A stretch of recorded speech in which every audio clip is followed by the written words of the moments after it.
The radio crackled to life at 3:47 in the afternoon. A fire had broken out in a downtown apartment building on 5th Street. The call came through as a possible electrical fire with residents still inside. Captain Johnson grabbed his helmet and headed for the truck. He had been a firefighter for 15 years, and calls like this were part of his daily routine. But routine didn't mean safe and it didn't mean easy. The fire truck pulled up to the scene within 6 minutes. Smoke was already pouring from the third-floor windows of the old brick building. People stood on the sidewalk across the street pointing and shouting.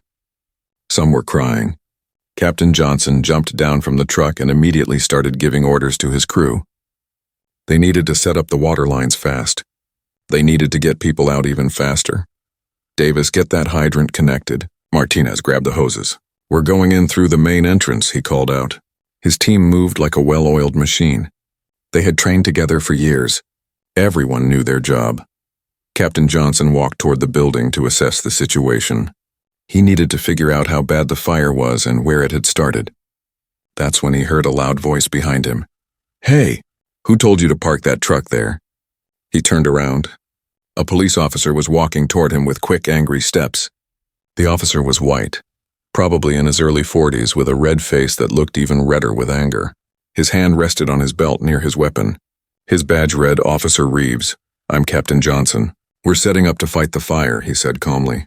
He had dealt with stressed officers before. Emergencies made everyone tense. "I can see that," Officer Reeves snapped. "But you can't just park wherever you want. You're blocking the street." Captain Johnson took a breath. He kept his voice steady and professional. "Sir, this is standard protocol. We need to be close to the hydrant and the building entrance. We'll move as soon as the fire is under control." Officer Reeves stepped closer, too close. He looked Captain Johnson up and down with narrowed eyes. "Standard protocol? Since when do you make the rules around here?" "I don't make the rules, sir. The fire department has procedures for emergency response. I'm following those procedures." Captain Johnson could feel his crew watching. He could feel the weight of their eyes on his back. "Procedures," Officer Reeves repeated, his voice dripping with sarcasm.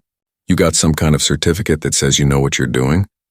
Or did they just give you that captain badge to fill a quota?" The words hit like a punch. Captain Johnson's jaw tightened.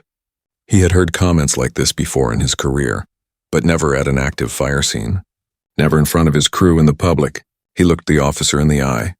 "I have all the required certifications, and right now there are people in that building who need help. We need to do our jobs, and your job?" Officer Reeves laughed, but there was no humor in it. "Your job is to do what I tell you. This is my scene until the fire department gets proper authorization. We don't need authorization. We're responding to an emergency call." Captain Johnson's voice remained calm, but inside anger was building.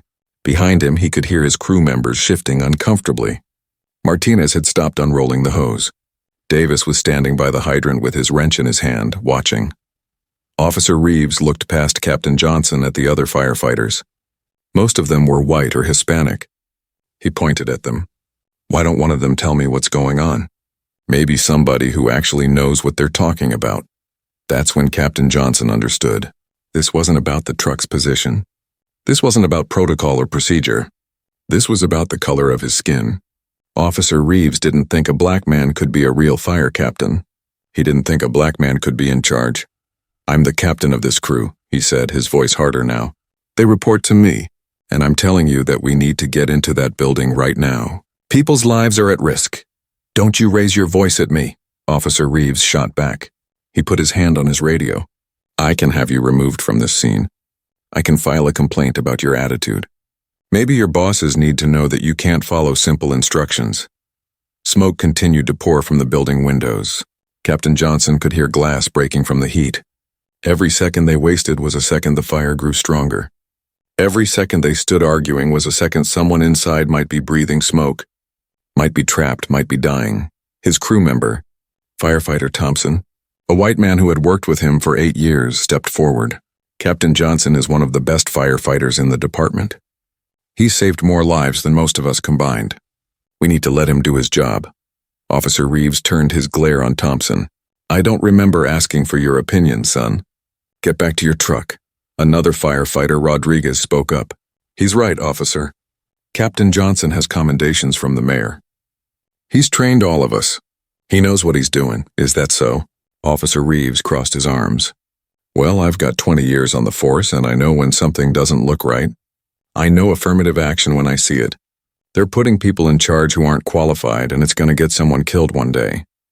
The words hung in the air like the smoke above them. Several bystanders had their phones out now, recording the confrontation.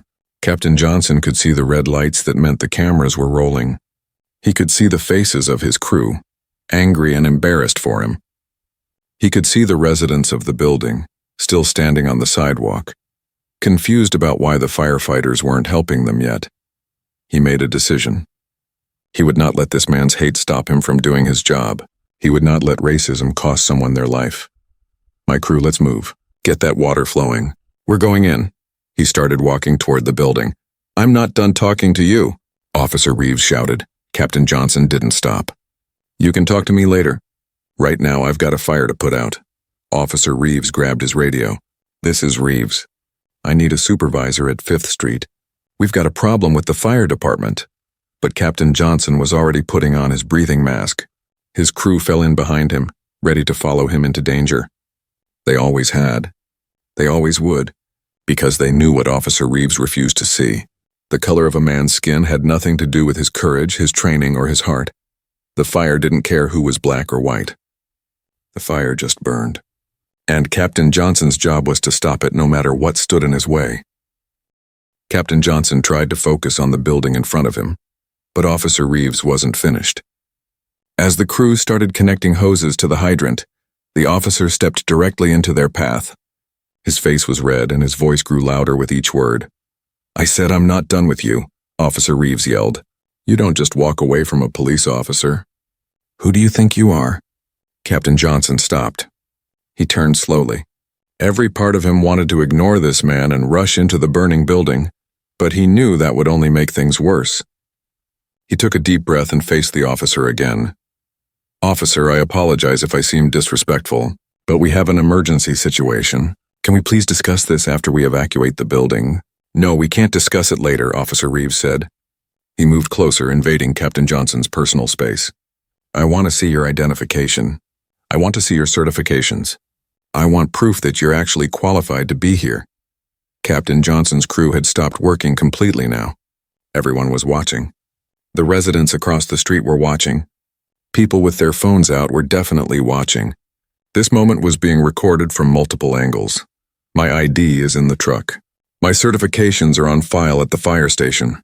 You can verify my credentials with my chief if you need to, Captain Johnson said. He kept his hands visible, kept his body language open and non-threatening. He had learned long ago how to handle situations like this. He had learned to stay calm even when anger burned hotter than any fire. On file at the station? That's convenient, Officer Reeves said with a nasty smile. Let me guess. You can't actually show me anything right now because you don't have the proper paperwork. Typical. Firefighter Martinez stepped forward. She was a Hispanic woman who had been on Captain Johnson's crew for 3 years. Officer, I can vouch for Captain Johnson. He's been my supervisor since I joined the department. He's the one who trained me in rescue procedures. He's saved my life twice. Officer Reeves didn't even look at her. Did I ask you? Stay out of this. Actually, we all vouch for him, Thompson added. Every single person on this crew. He's the best captain we've ever had. Officer Reeves finally looked at the other firefighters. His expression was mocking. Of course you all vouch for him. You have to, don't you? Can't say what you really think or you'll get in trouble. I know how it works. They make you pretend like everything's fine when someone gets promoted because of their skin color, instead of their skills. The words cut through the afternoon air like a knife. Several crew members gasped. Martinez looked like she might cry. Thompson's hands balled into fists. But Captain Johnson remained still. He had heard worse in his career. He had faced worse, but never like this. Never so publicly. Never during an actual emergency. My promotions were based on my performance reviews, my test scores, and my years of service, Captain Johnson said quietly, just like everyone else in the department. Sure they were, Officer Reeves said. He pulled out his radio again. Dispatch, this is Officer Reeves. Badge number 2847. I need you to run a verification check on a firefighter. Claims he's a captain. I need his certification status, his employment record, and any disciplinary actions on file. He looked at Captain Johnson. "What's your full name and badge number?" "This is ridiculous," Rodriguez muttered loud enough for everyone to hear. Officer Reeves spun toward him. "You got something to say?" "Yeah, I do," Rodriguez said, stepping forward. "I've got something to say. This is insane. There's a building on fire. There are people who might be trapped inside. And you're standing here harassing our captain because you don't like that he's black. That's what this is about, isn't it?" "Watch your mouth," Officer Reeves warned. His hand moved toward his belt again. "I could arrest you for interfering with a police officer." "Arrest me for what?" "For telling the truth." Rodriguez was angry now, really angry. Captain Johnson put a hand on his shoulder. "Stand down, Rodriguez. That's an order." Rodriguez looked at his captain, then back at Officer Reeves, then stepped back reluctantly, but his jaw was tight, and his eyes were full of rage. More police cars had arrived at the scene. 2 other officers got out and walked over. One of them, a younger black officer, looked uncomfortable as he approached. The other, an older white man with gray hair, looked confused. "Reeves, what's going on?" the older officer asked. His name tag read, Sergeant Morrison. "This firefighter," Officer Reeves pointed at Captain Johnson, "is refusing to cooperate with scene management. He's being insubordinate and aggressive. I'm trying to verify his credentials because something doesn't add up." Sergeant Morrison looked at Captain Johnson, then at the burning building, then back at Officer Reeves. "The building is on fire, Reeves. Why are we verifying credentials right now?" "Because he's claiming to be a captain, but he doesn't act like one. He doesn't follow orders. He walked away when I was talking to him. And look at him. Does he look like captain material to you?" The question hung in the air. Sergeant Morrison's face tightened. The younger black officer looked down at his shoes. Captain Johnson waited for the sergeant to say something, to do something. Surely this would be where a supervisor would step in and stop this madness. "Reeves, I think we should let them do their job," Sergeant Morrison said finally. It wasn't a strong statement. It wasn't a condemnation of Officer Reeves's behavior. But it was something. "I am letting them do their job," Officer Reeves insisted. "Once I verify that this man is who he says he is. We can't just take his word for it. What if he's impersonating a fire officer? What if he's not even supposed to be here?" "I'm wearing a fire department uniform with captain's insignia," Captain Johnson said, his voice strained now. "I arrived in an official fire truck with an official crew. What exactly do you think is happening here?" "I think you're getting defensive because you know you're not qualified," Officer Reeves shot back. "I think you got this job because the department needed to look diverse. I think you're in over your head and you're going to get someone killed. Maybe one of your own crew. Can you even read the building codes? Do you understand fire dynamics? Or do they just give you a manual and hope for the best?" That was it. That was the moment that broke something inside Captain Johnson. Not the insults, not the accusations, but the suggestion that he would endanger his crew. These people were his family. He would die before he let any of them get hurt. And this man, this racist officer, was questioning that. "I have a degree in fire science from the State University," Captain Johnson said, his voice shaking now with controlled fury. "I have advanced certifications in hazardous materials, technical rescue, and incident command. I have trained with fire departments across the country. I have pulled 17 people out of burning buildings in my career. I have received 4 medals of valor, and I have never, not once, lost a single member of my crew. So yes, Officer Reeves, I can read the building codes. I understand fire dynamics better than you understand basic human decency." The crowd that had gathered gasped. Some people started clapping. Officer Reeves's face went from red to purple. "That's it. You just threatened a police officer. Nobody's under arrest," Sergeant Morrison said sharply. He grabbed Officer Reeves's arm. "That's enough. Step back now." But the damage was done.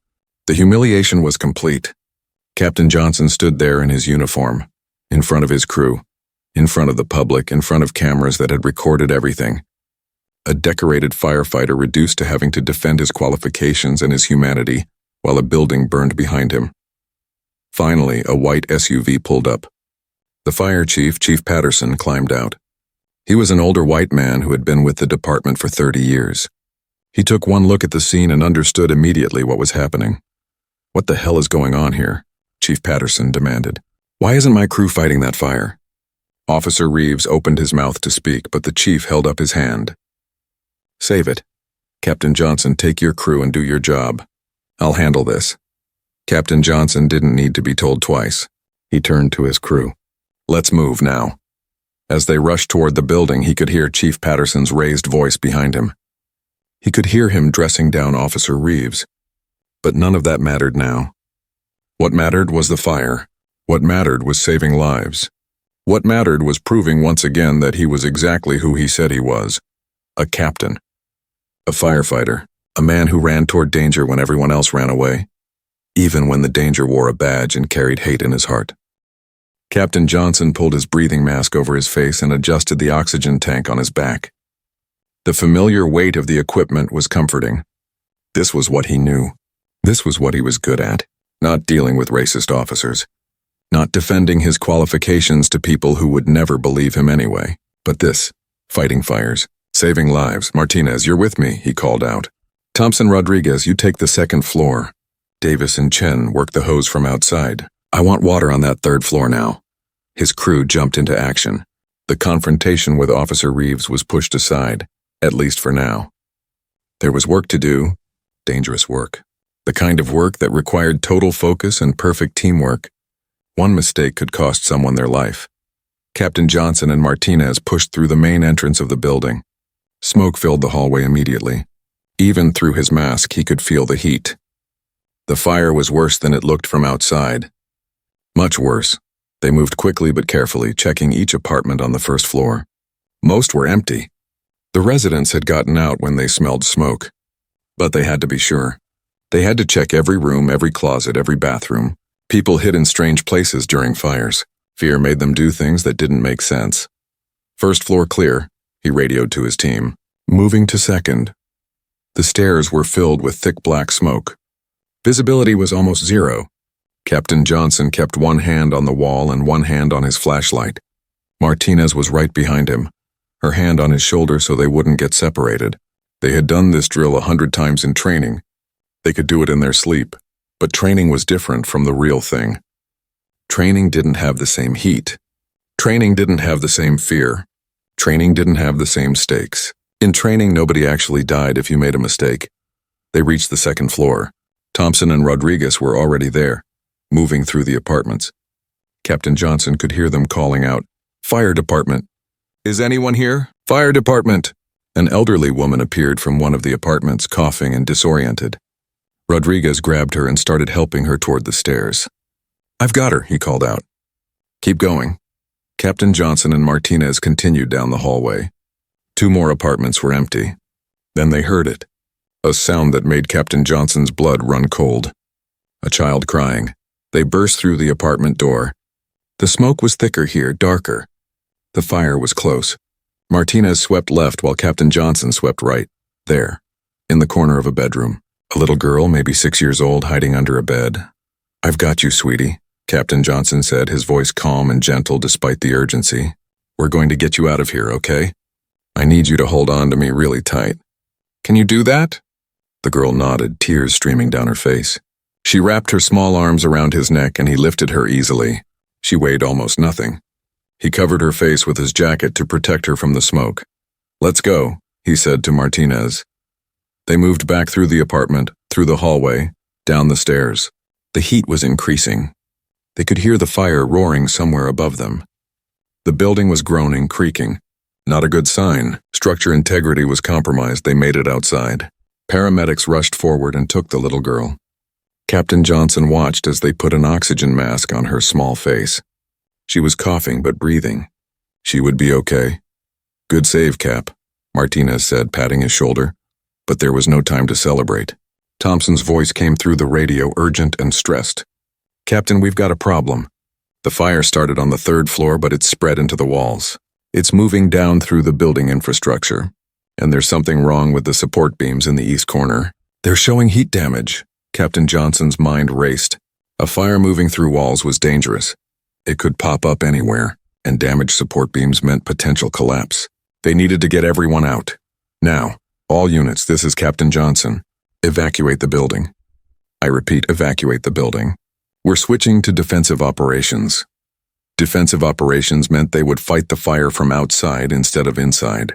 It was safer for his crew. But it also meant accepting that the building might be a total loss. Sometimes that was the right call. Sometimes saving lives meant letting property burn. His crew started filing out. Thompson, Rodriguez, Davis, Chen, Martinez, everyone accounted for. But as Captain Johnson prepared to leave, he took one more look at the building. Something bothered him. The fire pattern didn't make sense.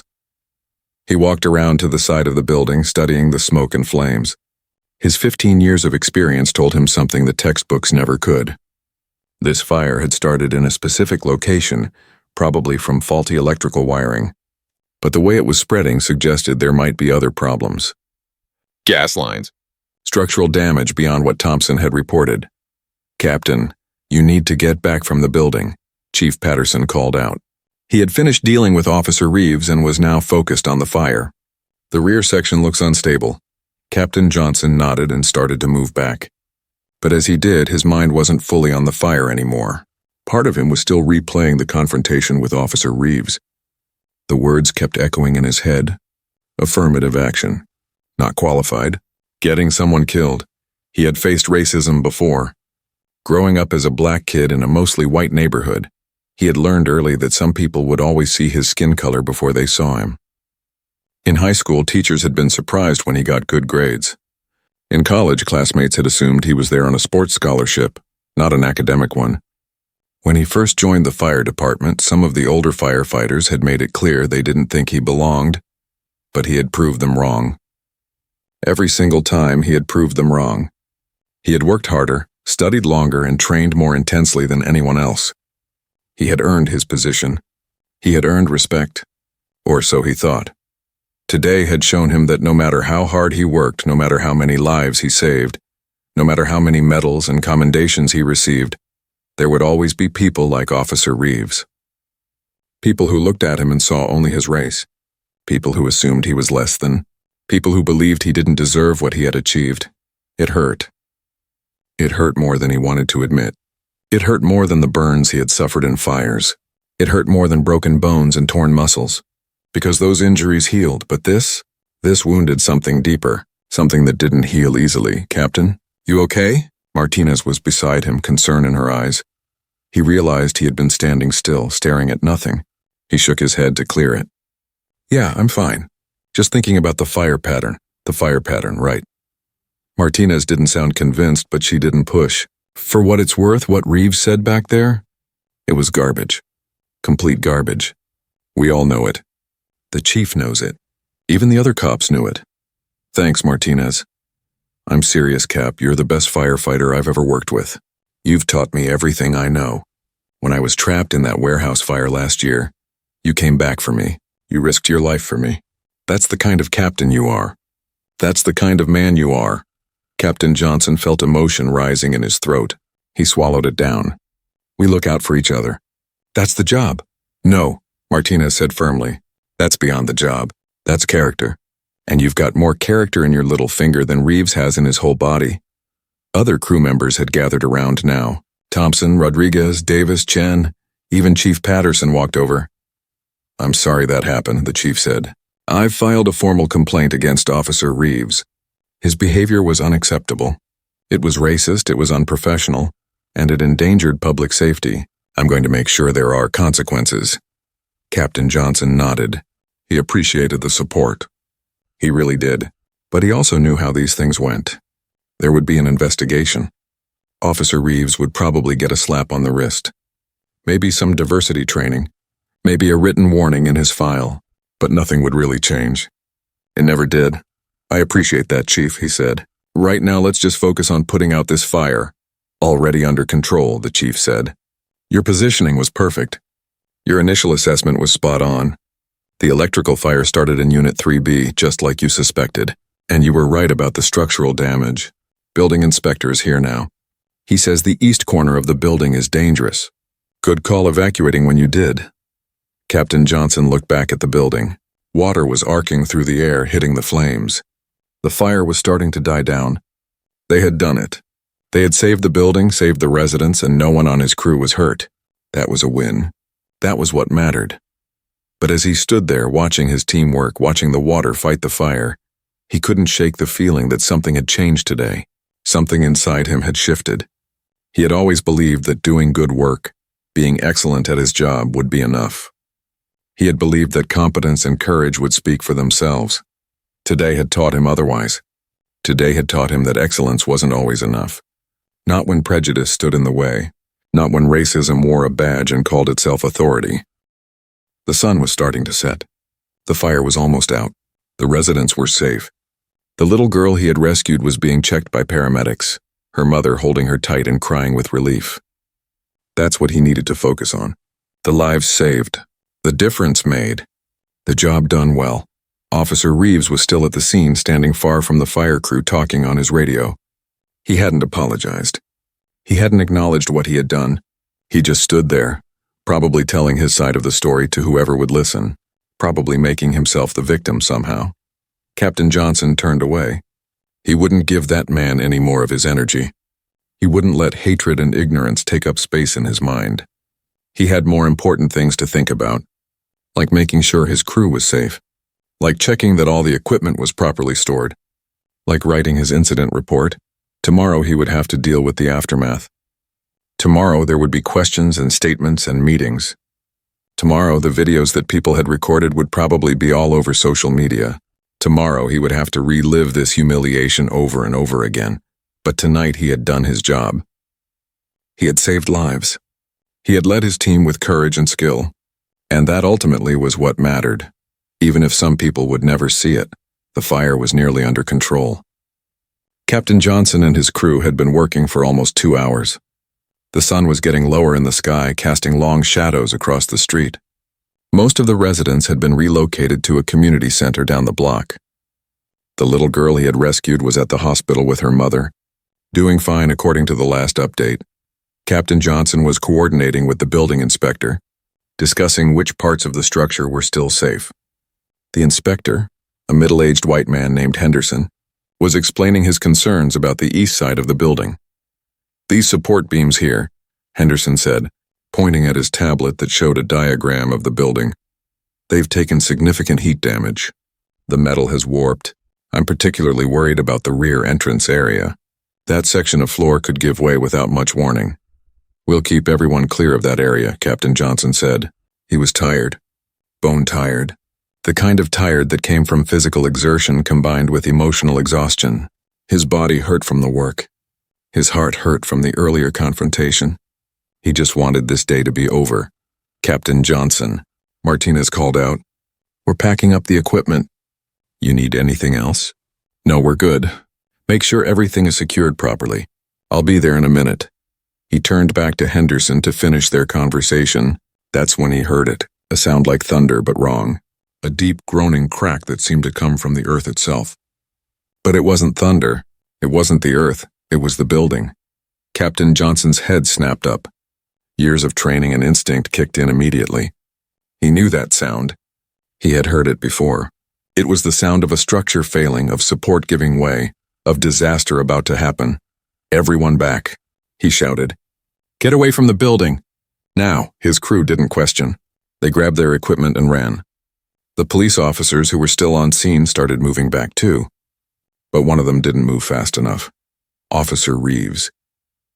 He had been standing near the rear of the building, right where Henderson had expressed concerns. He had been positioning himself there to maintain the police perimeter, keeping curious onlookers from getting too close. But he had gotten too close himself. The ground beneath Officer Reeves's feet suddenly wasn't solid anymore. The floor of the building's rear entrance, weakened by fire and heat damage, collapsed. It happened in seconds. One moment, Officer Reeves was standing there. The next moment, he was falling, dropping through the broken floor into the basement below. He screamed as he fell. It was a sound of pure terror. "Officer down," someone shouted. "Officer down!" Police officers rushed toward the collapsed section, but the heat and smoke pushed them back. The area was too dangerous. The fire might have been mostly out on the upper floors, but the basement was still full of smoke and debris. And the structure was unstable. More of the floor could collapse at any moment. "We need rescue equipment," Sergeant Morrison was yelling into his radio. "Officer Reeves has fallen into the basement. We need help now." Captain Johnson was already moving. His crew tried to stop him. "Cap, wait," Thompson grabbed his arm. You can't go in there. The whole section could come down. There's a man trapped in there, Captain Johnson said, shaking off Thompson's grip. We're not leaving him. It's too dangerous, Martinez insisted. Look at the smoke. Look at the heat. The structure is failing. I know, Captain Johnson said. He was pulling on his breathing mask again, checking his oxygen tank. That's why we need to move fast. Get me rope. Get me the rescue kit, now. His crew hesitated. They looked at each other. They knew what Captain Johnson was about to do. They knew he was about to risk his life for the same man who had humiliated him less than 3 hours ago. The same man who had questioned his qualifications, insulted his intelligence, and suggested he didn't deserve his position. The same man who had made racist comments in front of everyone. Cap, Rodriguez said quietly, you don't owe him anything. After what he said to you. This isn't about what he said, Captain Johnson replied, his voice firm. This is about what we do. We're firefighters. We save people. That's the job. It doesn't matter if we like them. It doesn't matter if they like us. It doesn't matter if they hate us. We save them anyway. Chief Patterson had rushed over. Johnson, you can't go in there. I'm ordering you to stand down. We'll wait for specialized rescue equipment. By the time that equipment gets here, he could be dead, Captain Johnson said. We have everything we need right here. We have rope, we have tools, we have training. We can do this. If you go in there and something happens to you, it's on my head, the chief said. His face was torn between duty and concern. I can't authorize this. Then don't authorize it, Captain Johnson said. This is my decision. He looked at his crew. I need volunteers. I won't order anyone to come with me. This is too dangerous, but I could use help. Every hand went up. Every single member of his crew volunteered without hesitation. Thompson, Martinez, Rodriguez, Davis, Chen, all of them, even though they knew the risks. Even though they knew they might not come back out. That's what family did. They stood together. Captain Johnson felt a surge of emotion, but he pushed it down. There was no time. Thompson, Martinez, you're with me. Rodriguez, you work the rope from up here. Everyone else be ready to pull us out fast if things go wrong. They worked quickly, efficiently. Rodriguez secured the rope around Captain Johnson's waist. Martinez and Thompson got their own equipment ready. Other firefighters from nearby stations had arrived to help. They brought additional rope, rescue equipment, and medical supplies. From below, they could hear Officer Reeves groaning. He was alive at least, but for how long? The smoke in the basement was thick. The heat was intense, and there was no telling how badly he was injured from the fall. Captain Johnson approached the edge of the collapsed floor. The hole was maybe 6 feet across. Below, he could see smoke and darkness. He could hear the creak of damaged structure, the groan of metal and wood under stress. Everything about this situation screamed danger. Every instinct told him to stay back, stay safe. But there was a man down there who needed help. And that was all that mattered. On belay, Rodriguez said, meaning the rope was secure and ready. Belay on, Captain Johnson confirmed. He looked back at his crew one more time. If something went wrong, if he didn't make it back, he wanted them to know. You're the best crew I've ever had.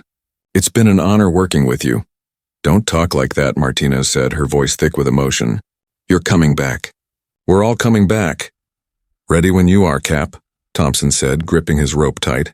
Chief Patterson stepped forward. He put a hand on Captain Johnson's shoulder. Be careful in there. That's an order. Captain Johnson nodded. Then he stepped to the edge of the hole and looked down into the darkness.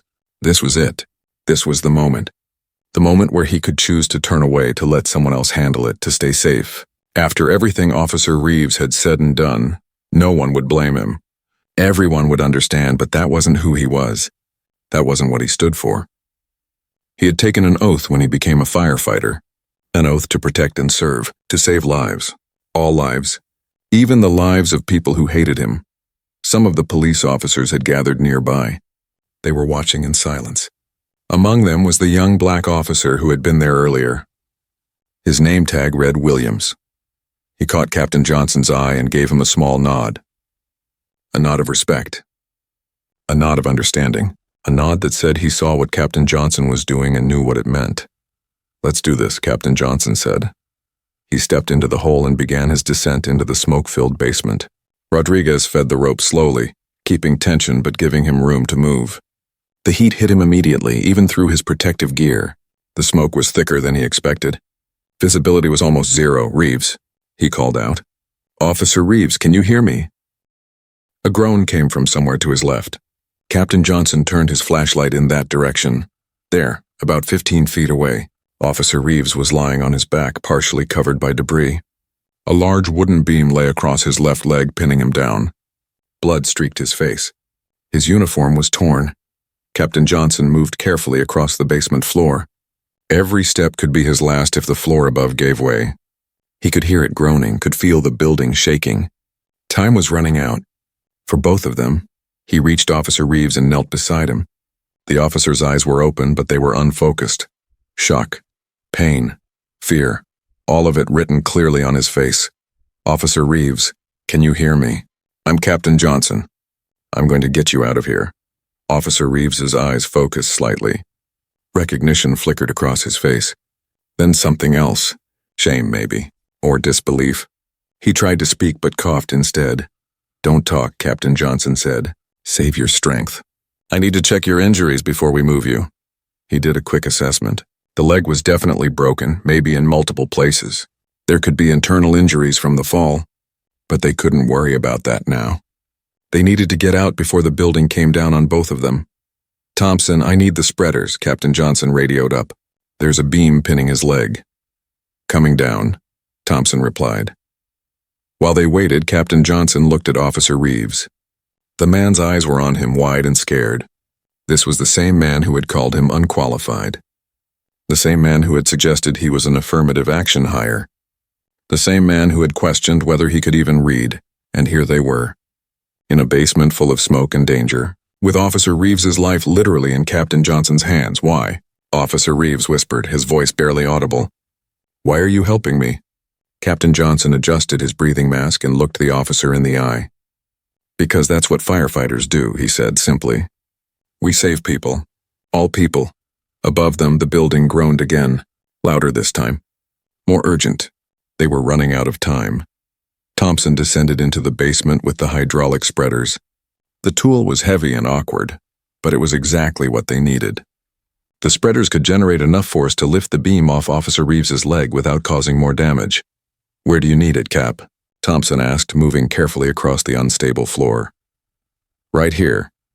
Captain Johnson pointed to the beam. "We need to lift it about 6 inches. That should be enough to pull him free." Thompson positioned the spreaders while Captain Johnson prepared to move Officer Reeves. The officer was conscious but clearly in severe pain.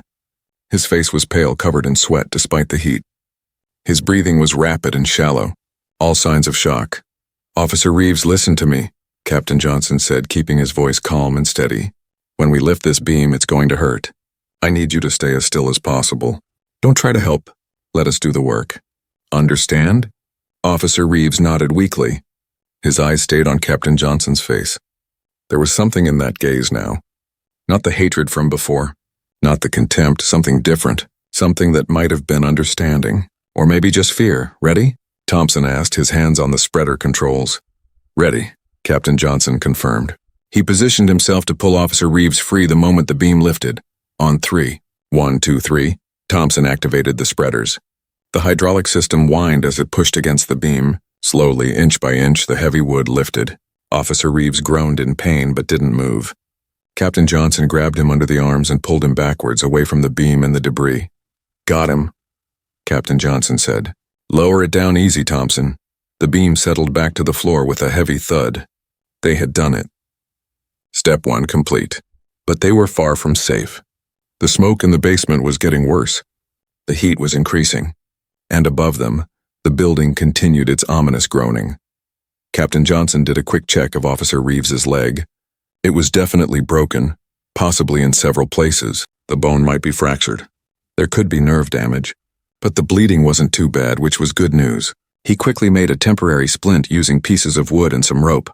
"This is going to hurt," he warned before securing the splint. Officer Reeves bit down on his lip and nodded. His hands clenched into fists as Captain Johnson worked. The pain must have been incredible, but the officer didn't cry out. Captain Johnson had to respect that. Whatever else Officer Reeves might be, he was tough. "Okay, we need to get you rigged up to go out," Captain Johnson said. He was working fast now, knowing every second counted. He pulled out a rescue harness from his equipment bag. "Thompson, help me get this on him." Together, they maneuvered the harness around Officer Reeves's body. It was awkward work in the confined space with limited visibility. The smoke made everything harder. But they had trained for scenarios like this. Their hands knew what to do even when their eyes couldn't see clearly. Just as they finished securing the harness, there was a loud crack from above. Not groaning this time. An actual crack. The sound of something breaking. "We need to move now," Thompson said urgently. "This whole section is about to come down. Rodriguez, you copy?" Captain Johnson spoke into his radio. "We're ready to come up. We need a fast extraction. This building isn't going to hold much longer." "Copy that, Cap. We're ready up here. Send Officer Reeves up first." Captain Johnson attached the rescue rope to Officer Reeves's harness. He checked every connection twice. A mistake here could be fatal. The officer would be pulled up through the hole in the floor, completely dependent on the rope and the people above to keep him safe. "Officer Reeves," Captain Johnson said, making sure he had the man's attention. "They're going to pull you up now. Keep your arms close to your body. Try not to bump your leg against anything. We've got you. You're going to be okay." Officer Reeves grabbed Captain Johnson's arm. His grip was weak but desperate. "Thank you," he whispered. 2 simple words, but the way he said them carried weight. Pain, yes, but also something else. Recognition, gratitude, maybe even remorse. "Save your energy," Captain Johnson said. "We're not out of this yet." He signaled to Rodriguez. "Take him up." The rope went taut. Officer Reeves rose slowly from the ground, suspended in the harness. Captain Johnson and Thompson guided him, making sure he didn't hit any obstacles. Up through the smoke, through the hole in the floor, toward safety. It took less than a minute, but it felt like an eternity. Finally, Rodriguez's voice came through the radio. "We've got him. He's out." "Thompson, you're next," Captain Johnson said. "No way, Cap, you're going first. I'm not leaving you down here alone." "That's an order, Thompson." "With all due respect, sir, I'm not following that order." Thompson crossed his arms. Even through the smoke and his mask, his determination was clear. "You go first or we both stay." There was no time to argue. Another crack echoed through the basement. Larger this time. Pieces of ceiling started to fall. Small chunks at first, then larger pieces. The building was collapsing. "Fine," Captain Johnson said. "We go together." On the same line, it was risky. The rope was rated for 1 person, maybe 2 if they were careful. But they didn't have a choice. They clipped both their harnesses to the line. "Rodriguez, we're both coming up," Captain Johnson radioed. "Pull us up as fast as you can." "Copy. On my mark. 3, 2, 1, go." They lifted off the ground together. The rope strained under their combined weight. Captain Johnson could hear the people above them grunting with effort. It took multiple people to haul 2 fully grown men in heavy fire gear up through a hole. They were halfway up when it happened. The floor they had been standing on seconds ago gave way completely. The entire section collapsed inward with a roar like a dying beast. Flames shot up from below as fresh air fed the fire. Heat blasted upward, singeing even through their protective gear. "Pull! Pull!" Someone was shouting above. Hands reached down and grabbed them. Multiple sets of hands pulling, dragging, hauling them up and away from the collapsing section. Captain Johnson felt himself hit solid ground and immediately rolled away from the edge. Thompson did the same. They had made it. All of them. Officer Reeves, Thompson, and Captain Johnson. Everyone was out. For a moment, Captain Johnson just lay on the ground, breathing hard. His whole body ached. His lungs burned despite the breathing mask. His hands were shaking from adrenaline. He had come so close. So terribly close. Martinez appeared above him, pulling off his mask. "Cap, you okay?" "Talk to me." "I'm okay," he managed to say. "I'm okay." "That was insane," she said, her voice shaking. "That was the craziest thing I've ever seen. When that floor collapsed, I thought..." She didn't finish the sentence. She didn't need to. They all knew what she was thinking. They all knew how close it had been. Thompson sat up next to him, also breathing hard. "That's the last time I go shopping in a basement," he said, trying to make a joke. But his voice was shaky. Chief Patterson was there, along with Sergeant Morrison and several other officers. Paramedics had already surrounded Officer Reeves, working on him, checking his injuries, preparing to transport him to the hospital. "Johnson," the chief said, his voice gruff with emotion. "That was either the bravest thing I've ever seen or the stupidest. I haven't decided which yet." Probably both, sir, Captain Johnson said. He was starting to feel the full impact of what had just happened. The weight of it, the risk, the fear he had pushed down during the rescue was bubbling up now. Sergeant Morrison knelt down beside him. Captain Johnson, I don't know what to say. What you did for Reeves, after everything he said to you. The sergeant shook his head. I don't think I could have done that. I don't think most people could have done that. It's the job, Captain Johnson said, the same words he had said before, but they felt different now. More real somehow. More true. No, Sergeant Morrison said firmly. It's more than the job. That's character. That's the kind of man you are. Around them, the crowd that had gathered started clapping, slowly at first, then louder. Applause rippled through the police officers, the other firefighters, the residents who had stayed to watch. People were cheering, some were crying. Cell phones were out, recording the moment. Captain Johnson felt overwhelmed. He wasn't a hero. He had just done what needed to be done. What any firefighter would do. But as he looked around at the faces, at the respect and admiration in their eyes, he realized that maybe it was more than that. Maybe his actions had meant something beyond just saving a life. The ambulance was ready to take Officer Reeves to the hospital. As the paramedics loaded him onto the stretcher, Officer Reeves turned his head, searching. His eyes found Captain Johnson. Their gazes met across the distance. No words were spoken. None were needed. In that moment, something passed between them. An understanding, an acknowledgement. Officer Reeves knew what Captain Johnson had done for him. He knew what it cost. And he knew he didn't deserve it. The ambulance doors closed. The lights turned on, and Officer Reeves was gone, headed to the hospital to deal with his injuries. Captain Johnson slowly got to his feet. His crew gathered around him, all of them talking at once, asking if he was okay, telling him how scared they had been, expressing their pride and relief. He looked at each of their faces, his family, his team, the people he would trust with his life, the people who had trusted him with theirs. All right, everyone. Chief Patterson's voice cut through the chatter. Show's over. Let's get this equipment packed up and get back to the station. You all did good work today. Real good work. As the crew started to disperse, Martinez stayed close to Captain Johnson. You know those videos people were taking? Of Reeves saying all that racist stuff? And now this? The whole thing? It's going to be everywhere by tomorrow. Captain Johnson nodded. He had thought about that. The whole world would see what happened today. The insults, the racism, and then the rescue. Some people would focus on the drama. Others would use it to push their own agendas. But maybe, just maybe, some people would see what he wanted them to see. That doing the right thing wasn't always easy. That treating people with dignity and respect mattered, even when they didn't return the favor. That courage meant more than just running into burning buildings. Sometimes courage meant being the bigger person. Sometimes it meant showing grace to those who showed you none. The sun had fully set now. The building was still smoking, but no longer actively burning. The residents would need to find new places to stay for a while. The investigation into the fire's cause would continue. And tomorrow would bring new challenges, new fires, new emergencies. But tonight everyone had made it out alive, including a man who had hated him for the color of his skin. A man Captain Johnson had saved anyway, because that's what heroes do. 3 days had passed since the fire. 3 days since Officer Reeves had fallen through that floor. 3 days since Captain Johnson had risked his life to save a man who had publicly humiliated him. The videos had gone viral, just as Martinez predicted. Multiple phone recordings had been stitched together, showing the entire incident from start to finish. Officer Reeves's racist comments. Captain Johnson's professional responses.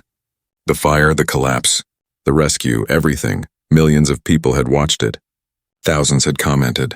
The story had been picked up by local news, then national news, then international news. Captain Johnson's face was everywhere. His name was trending on social media. Reporters wanted interviews. Talk shows wanted him as a guest. Everyone wanted a piece of the story. Captain Johnson sat at his kitchen table, drinking coffee and trying to ignore his phone. It had been ringing constantly for 3 days. He had stopped answering after the first dozen calls. The fire department had assigned a public relations person to handle the media requests. He was grateful for that. His wife, Denise, came into the kitchen. She had been his rock through all of this. Married for 12 years, she knew him better than anyone.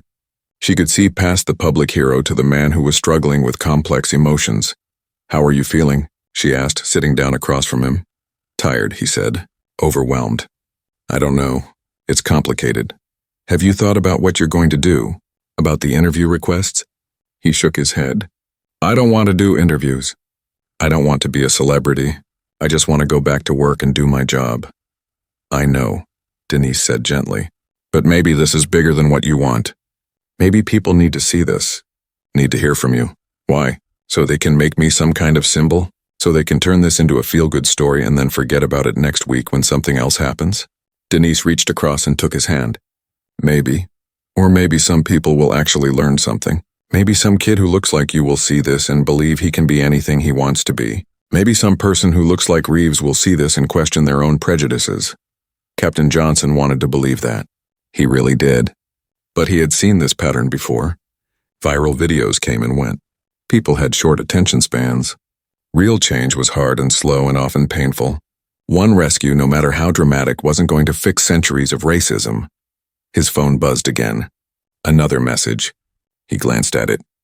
This one was from Chief Patterson. "Hospital called. Officer Reeves wants to meet with you. Whenever you're ready." No pressure. Captain Johnson stared at the message. He had wondered if this would happen. Part of him wanted to meet with Officer Reeves, to hear what the man had to say, to maybe find some closure to the whole situation. But another part of him wasn't ready, wasn't sure he would ever be ready. "What does it say?" Denise asked. He showed her the phone.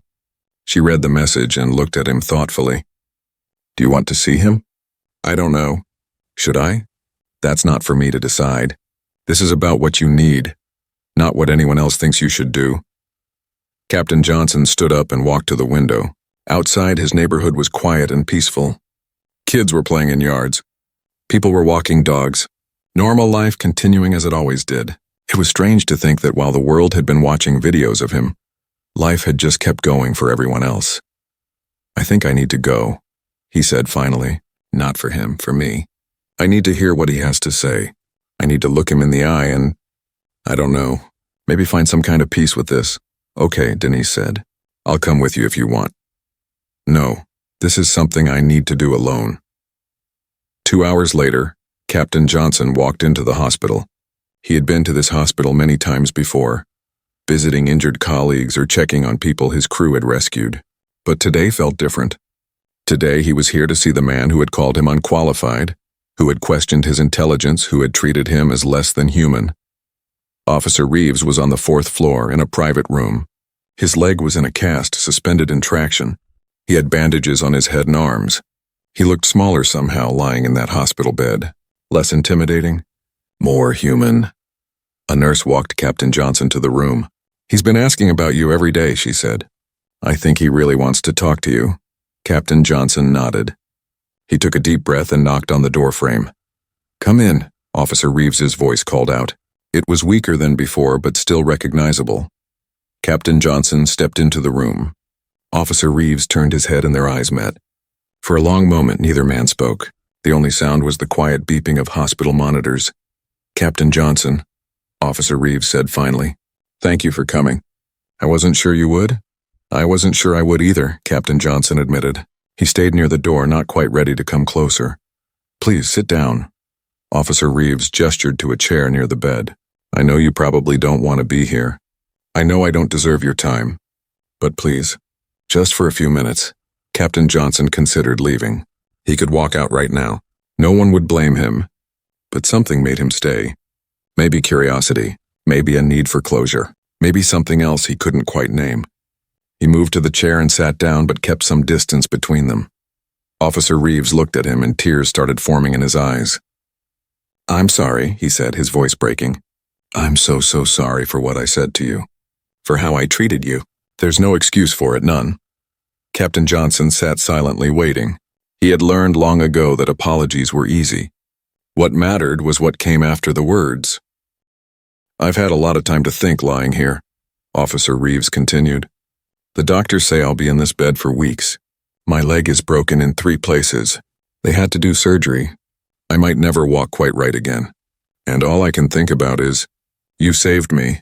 After everything I said to you, after how I treated you, You still came down into that basement and saved my life." He wiped his eyes with the back of his hand. "I keep asking myself why. Why would you do that? If I had been in your position, I don't know if I would have done the same. I'd like to think I would, but honestly, I don't know. I did it because it's my job," Captain Johnson said quietly. "Because someone needed help. That's what firefighters do." "No." Officer Reeves shook his head. "It's more than that. Lots of people wouldn't have done what you did. Lots of people would have let someone else handle it or waited for better equipment, or found a reason to justify not going in. But you didn't hesitate. You risked your life for mine without a second thought. That's not just training. That's character." Captain Johnson didn't know what to say to that. He had done what felt right in the moment. He hadn't stopped to think about the implications or the symbolism or what it would mean. He had just acted. "I need you to understand something," Officer Reeves said, his voice intense now. "I was raised to think certain things. My father, my grandfather, they had beliefs about race, about who belonged where and who deserved what. I grew up hearing those beliefs every day, and I never questioned them. I just accepted them as truth." He paused, struggling with his emotions. "That's not an excuse. I'm not trying to excuse what I did. But I want you to understand that I've been living with these wrong ideas in my head for 40 years. They shaped how I saw the world, how I saw people like you." "People like me," Captain Johnson repeated. There was no anger in his voice, but there was sadness. The weight of being reduced to a category, a stereotype, a color instead of a person. "Yes," Officer Reeves said, "and I was wrong. So completely, totally wrong. You're not a category. You're a man. A good man. A better man than I've ever been. You're a hero who risked everything to save someone who didn't deserve saving. And I don't know how to make that right. I don't know how to fix what I broke." Captain Johnson leaned back in his chair. "You can't fix it. What you said, how you treated me, that's out there now. Everyone saw it. Everyone heard it. And those words hurt not just me, but probably a lot of people who watched those videos. Young black men who are trying to prove themselves in their careers. Parents who worry about how their children will be treated. People who face this kind of prejudice every day." Officer Reeves nodded, fresh tears rolling down his face. "I know, I've been getting messages. Hundreds of them. Most are angry, telling me what a terrible person I am. And they're right. Some are supportive, and those make me feel even worse because I don't deserve support. But a few are from people who say they used to think like I did, and seeing what happened made them question those beliefs." "That's good," Captain Johnson said. "That's a start. Is it enough? Can I ever make up for what I did?" Captain Johnson thought about that question. Could one person change after a lifetime of prejudice? Could one moment of clarity undo years of harm? He didn't know. He wasn't sure anyone could know.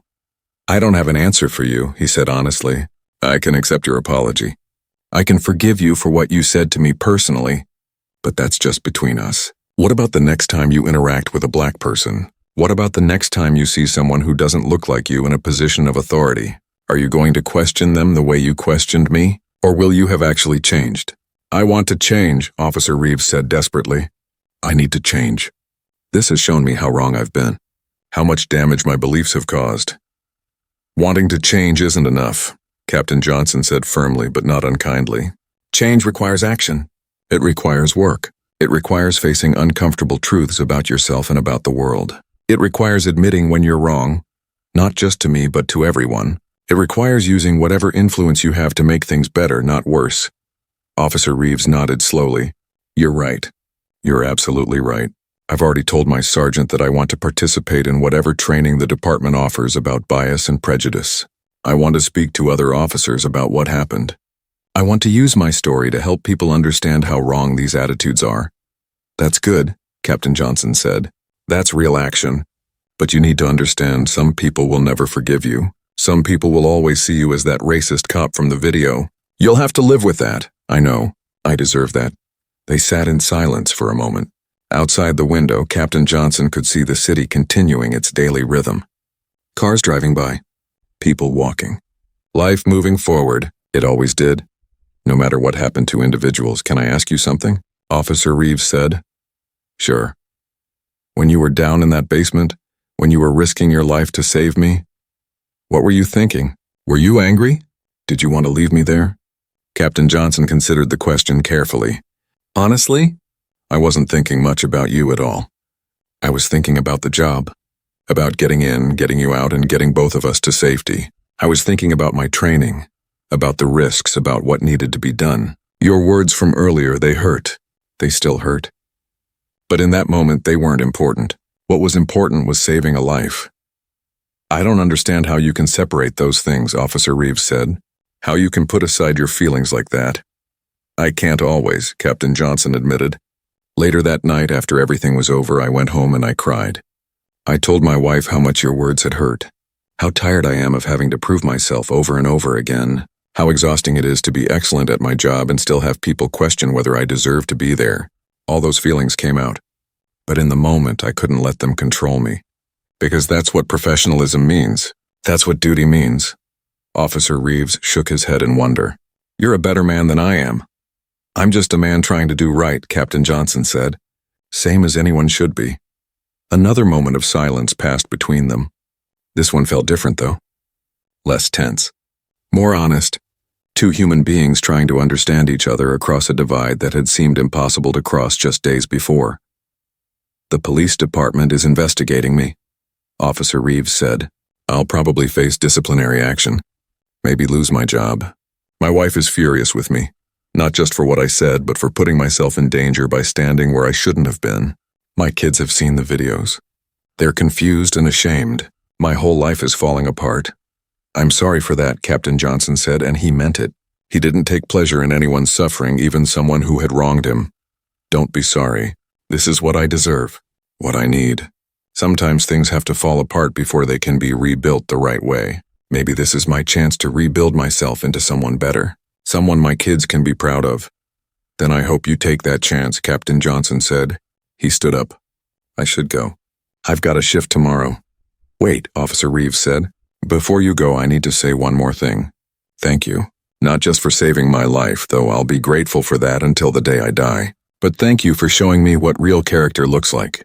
What real courage looks like. What a real man looks like. You didn't just save my life. You might have saved my soul too. Captain Johnson nodded. He didn't know what to say to that. So he just said, take care of yourself, Officer Reeves. Do the work, be better. That's all any of us can do. He walked out of the hospital room, through the corridors, out into the afternoon sun. His phone buzzed with another notification. Probably another interview request or another comment on the viral videos. He ignored it. Instead, he got in his car and drove to the fire station. His crew was there doing equipment checks and maintenance. When he walked in, they all stopped and looked at him. For a second, he worried they would make a big deal about it, about him being a hero, about the viral fame.